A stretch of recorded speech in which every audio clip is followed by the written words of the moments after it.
dalam diskusi kita pada pertemuan kedua ini adalah tentang penelitian ilmiah. Oke ya. Sudah ketemu judul? Oke. Apa itu penelitian? Bentar.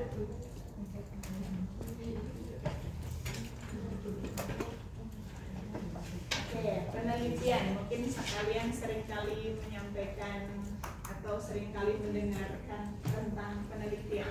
Penelitian itu apa? Kalau kita lihat dalam bahasa Inggris itu kan research, ya. Re sama search. Search itu apa? Mencari. Kalian misalnya googling ya, searching itu mencari. Kalau re itu kembali. Berarti penelitian itu mencari kembali. Kenapa kembali? Karena pada dasarnya sebuah penelitian itu mau apapun temanya pasti sudah pernah diteliti oleh orang. Gitu ya. Makanya dibilang penelitian kembali. Jadi penelitian itu adalah mencari kembali. Misalnya Anda ingin meneliti tentang bobot, itu kan sudah ada yang meneliti. Anda ingin meneliti tentang tarjamah. Ada yang tertarik dengan tarjamah di sini? Enggak ada. Kemarin mata kuliah tarjamah ada yang mungkin saya akan meneliti tentang tarjamah.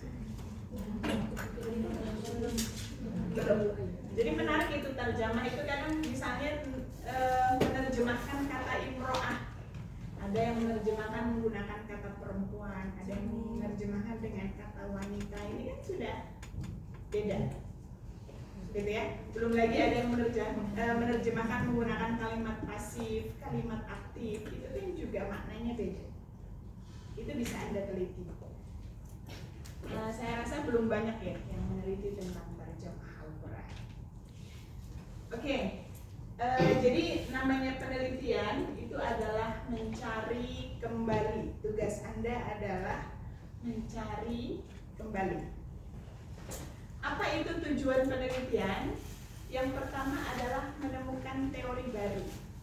Jadi Anda melakukan sebuah research atau penelitian, itu tujuannya adalah menemukan teori baru. Gitu ya. Kemudian yang kedua, tujuannya adalah menguatkan dan mengembangkan teori lama. Jadi teori lama sudah ada, Anda kuatkan, Anda kembangkan. Itu namanya mengembangkan dan menguatkan teori lama. Nah, kalau Anda menemukan teori baru, secara otomatis menggugurkan teori lama. Saya kasih contoh.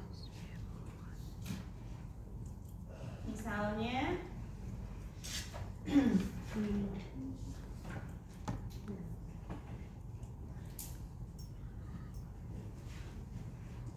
misalnya ini.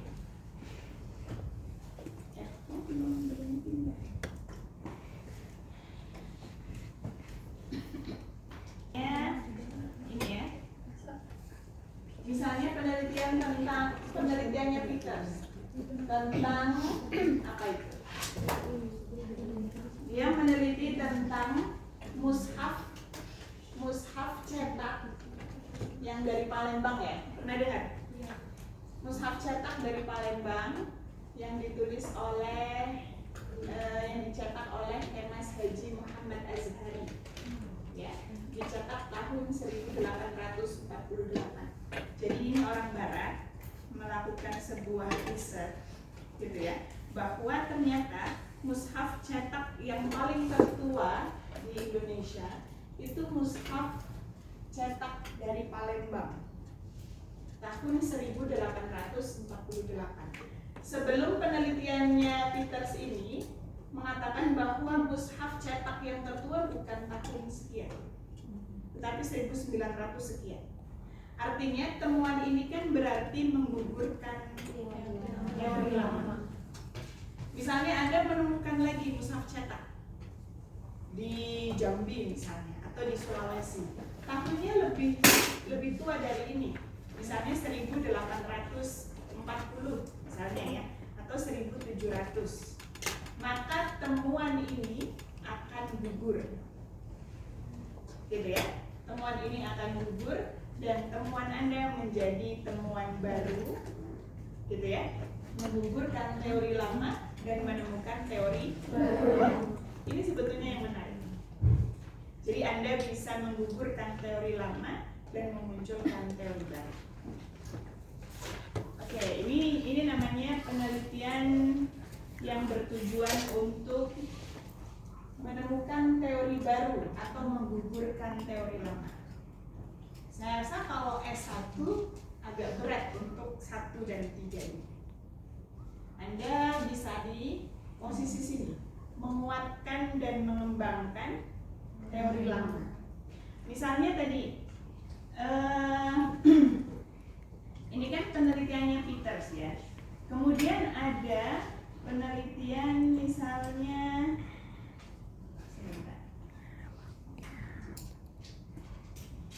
nah ini namanya, ini diteliti tahun berapa ini? Tahun 2021 ya? 2021 ya? Oh iya betul. Ini diteliti tahun 2021. Judulnya apa? Percetakan Al-Quran Palembang dalam lintas budaya cetak abad ke-19. Ini namanya menguatkan teori lama. Jadi sudah ditemukan, baru kemudian banyak penelitian tentang mushaf cetak Palembang 1848. Jadi kalau tadi kan argumentasinya menyampaikan bahwa ini mushaf yang paling tertua. Tapi bagaimana karakteristiknya, bobotnya, rosemnya, itu berarti namanya penelitian menguatkan dan mengembangkan teori lama. Jadi nggak apa-apa, misalnya sama-sama mengkaji mushaf cetak Palembang. Tetapi yang satu mengkaji aspek rosemnya misalnya, yang satu mengkaji aspek bobotnya, belum lagi tanda wakofnya, apalagi belum lagi eliminasinya, kan banyak ya. Itu namanya mengembangkan teori lama. Bisa dipahami dari sini? Jadi penelitian itu bisa menemukan teori baru, secara otomatis menggugurkan teori lama. Tetapi ada juga penelitian tujuannya adalah mengembangkan teori lama. Biasanya S1 baru di posisi ini, karena posisi ini cukup berat. Oke ya, kadang S3 juga masih di sini, mengembangkan teori lama. Oke, silakan. Oh, masih ada ya? Iya, saya di sini baru. Anda melakukan sebuah penelitian, itu mau di tahap menemukan teori baru, atau menggugurkan teori lama, atau menguatkan dan mengembangkan teori lama. Dari sekarang sudah dipikirkan, ya. Tapi misalnya, saya pokoknya mau yang menemukan teori baru. Biar apa? Biar keren. Tetapi kalau misalnya sampai semester 10, semester 11, itu kami juga tidak merekomendasikannya. Kan penelitian yang bagus itu penelitian yang selesai. Ya kan? Nanti kalian bisa kembangkan di S2 ataupun S3. Oke. Next.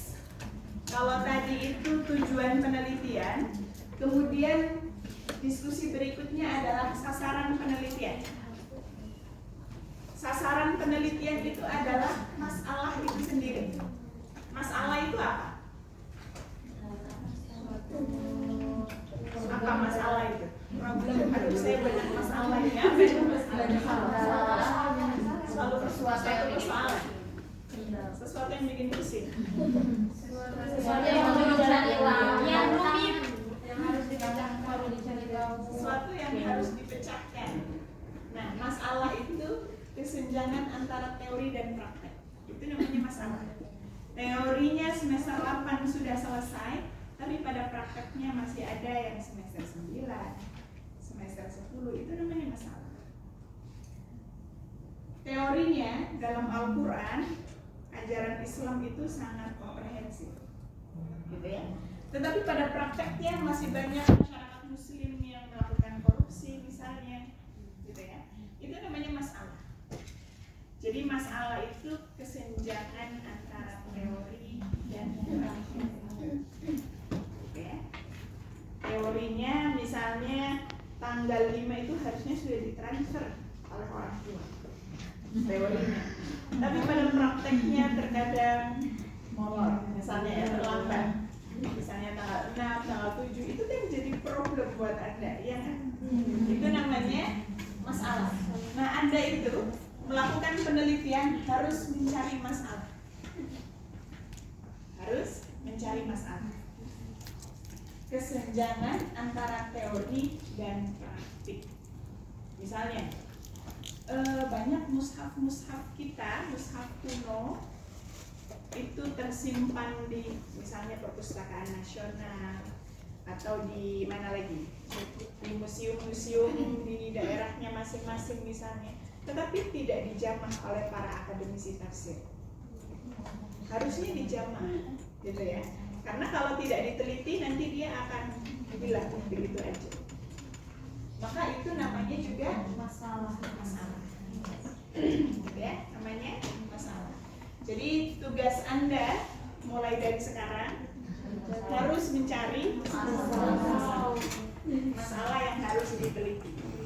Kalau Anda tidak menemukan masalah, maka tidak perlu Anda teliti. Harus cari masalah. Pasti ya, kalau misalnya Anda mengajukan judulnya adalah bla bla bla bla. Yang ditanya pertama, apa masalahnya? Pasti begitu. Apa masalahnya sehingga Anda perlu melakukan penelitian tersebut? Makanya PR yang pertama yang harus Anda cari adalah masalah. Masalahnya apa? Kemudian judulnya apa untuk mencari solusi atas masalah tersebut. Oke? Jadi pulang dari sini kan kuliahnya hanya 3 hari ya. Kemarin lembaga tahfidz ke ruangan saya. Bung, ini benar kelas 6A ini kuliahnya hanya sampai 3 hari. Kan gitu ya. Karena hari Kamis mereka harus tahfidz misalnya di. Oh iya Bu, kalau semester 6A itu hanya 3 hari. Tapi yang lain 4 hari. Udah diputer-puter nggak bisa, dia memang bisanya 3 hari gitu. Takdir kita. Maunya itu dibuat 4 hari semua kata lembaga tahfidz kan ya. Tapi udah diputer-puter. Semester 6 hanya bisa. Apakah semua masalah itu bisa diteliti? Ya? Apakah semua masalah itu bisa diteliti? Ada beberapa hal yang perlu Anda perhatikan. Yang pertama adalah workability. Apakah masalah ini mungkin Anda teliti? Misalnya ada masalah di Jepang. Misalnya ya, ada masalah, ada problem di Palestina misalnya, antara Israel dengan Palestina. Nah, pertanyaannya, apakah mungkin Anda harus ke Palestina? Mungkin nggak diteliti. Atau misalnya Anda menemukan ada majelis zikir. Waktu itu saya pernah baca ya, ada majelis namanya majelis apa ya, di Pamulang. Dia agak eksklusif, gitu ya, majelis Jibril atau apa gitu saya lupa. Dia agak eksklusif. Jadi ketika ada orang di luar teologinya tidak boleh masuk. Nah waktu itu ada mahasiswa kita ingin meneliti bagaimana pemahaman mereka terhadap ayat-ayat jihad kalau nggak salah. Nah, yang saya tanyakan adalah apakah mungkin Anda bisa meneliti objek tersebut? Karena mereka, Anda belum masuk, mereka sudah close, gitu ya. Mereka tidak menerima Anda. Nah, makanya Anda harus memperhatikan ini. Karena kalau misalnya Anda tetap, oh Bu, tapi menarik Bu, saya ingin meneliti tentang jamaah tersebut. Karena dia menjadi basis basis orang-orang yang radikal misalnya ya. Tetapi ketika Anda tidak bisa masuk, berarti kan menjadi kendala bagi Anda. Memang ada masalah, tetapi Anda tidak bisa masuk, kan menjadi problem bagi Anda. Semester 9 nggak selesai, semester 10 nggak selesai, malah menimbulkan masalah baru, kira-kira begitu ya. Jadi harus diperhatikan. Harus diperhatikan apakah mungkin masalah tersebut diteliti. Bisa dari aspek waktunya. Kayaknya kalau meneliti itu butuh 2 tahun baru selesai. Nah, berarti kan harus dipertimbangkan ya. Karena Anda waktunya hanya 6 bulan. Lebih dari 6 bulan, ya Anda ditinggal sama teman-temannya. Gitu ya. Jangan menjadi donatur. Memang IIK butuh uang, tetapi kita nggak mau ya Anda menjadi donatur tetap. Jadi semester 8 harus sudah selesai. Amin. Masuk bareng, keluar Bareng. 2025 sudah lulus. 2025 kan ya? Iya. Iya, tahun depan nggak berasa kan? Oke, yang pertama tadi apakah mungkin masalah ini diteliti? Kemudian yang kedua, menarik enggak masalah ini diteliti? Gitu ya, menarik enggak? Kalau nggak menarik tinggalkan. Karena pasti yang ditanya awal itu memang ada masalah, ada Bu, tapi masalah itu memangnya menarik. Nah, biasanya ini ya. Jadi mohon dipertimbangkan apakah itu menarik masalah tersebut, ya. Oke. Kemudian theoretical value. Jadi masalah ini kan artinya begini. Anda melakukan sebuah penelitian itu kan untuk menawarkan solusi atas masalah tersebut. Nah, tawaran solusi atas masalah ini apakah mengandung nilai? Kira-kira begitu ya. Apakah memberikan sumbangsih terhadap ilmu pengetahuan? Itu theoretical value. Jadi ada banyak hal yang perlu Anda pertimbangkan ya. Mungkin nggak diteliti? Perlu nggak diteliti? Oh, itu mungkin diteliti, tempatnya di Pamulang, misalnya gitu ya. Tapi perlu nggak untuk diteliti? Oh, perlu Bu, karena penelitian ini memberikan kontribusi, berarti ada value-nya di situ. Dan itu menarik, misalnya kira-kira gitu ya. Jadi 4 hal ini mohon dipertimbangkan. Yang penting itu bagaimana argumentasi Anda, sebetulnya begitu ya. Jadi kadang kan dosen pembimbing atau dosen penguji itu ingin melihat bagaimana argumentasi Anda. Memangnya ada masalah, ada Bu, ada Pak, misalnya apa masalahnya? Anda sampaikan. Mungkin nggak itu diteliti, mungkin Pak. Saya sudah datang ke sana, saya sudah melakukan observasi, wawancara dan seterusnya, kira-kira begitu ya. Atau misalnya Anda menemukan mushaf kuno atau naskah kuno. Biasanya dosen akan menanyakan, Anda bisa nggak mengakses mushaf itu? Oh, ternyata nggak bisa Pak. Saya harus datang ke Jambi, misalnya begitu ya. Saya harus datang ke Jambi. Mungkin nggak Anda ke Jambi, tapi kayaknya agak kesulitan Pak. Nah, itu berarti ya harus ditinggalkan, ganti penelitian yang lain. Jadi misalnya Anda meneliti tentang tarjamah bahasa daerah, itu juga menarik. Belum banyak yang meneliti. Kemarin saya meneliti tarjamah bahasa Jawa Banyumasan. Ada orang Napak di sana? Nggak ada ya. Saya kan orang Banyumas ya, jadi bahasa Napak. Itu menarik juga diteliti, gitu ya. Kan ada ya, yang terbitan Kemenak itu bahasa Sunda, Makassar, Banyak. Oh, ternyata ketika mengkaji ayat-ayat perempuan, tarjamah bahasa Jawa Bali ini, bahasa Bali ini sangat bias gender, misalnya begitu ya. Tinggal Anda memberikan argumentasi, misalnya ketika menafsirkan ayat A, ayat B, ayat C. Itu menarik. Jadi banyak sebetulnya ruang lingkup penelitian Anda itu. Bisa tarjamah, apa lagi? bisa pernaskahan kuno, itu juga bisa mengkaji tafsir. Tafsir kan banyak sekali, mau tafsir Nusantara, tafsir Timur Tengah, tafsir media sosial, itu juga bisa Anda teliti.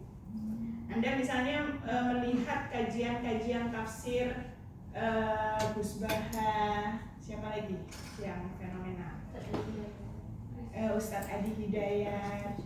Itu ada yang semester 8 dia meneliti tafsir surah Al-Fatihahnya Adi Hidayat di channel YouTube apa.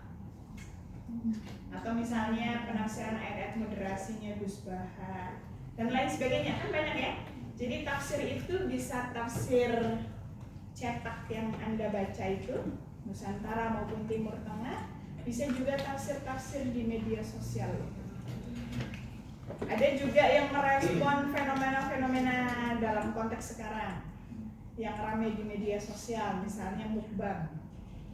Itu juga ada yang meneliti bagaimana perspektif Al-Quran mengenai fenomena mukbang dan seterusnya, beauty filter dan lain sebagainya ya, banyak sekali ya fenomena yang terjadi saat ini. Berarti kalau kayak mukbang, bagaimana respon Al-Quran terhadap beauty filter dan lain sebagainya ya, itu kajiannya kajian tematik ya, kajian tematik. Jadi banyak hal yang bisa Anda teliti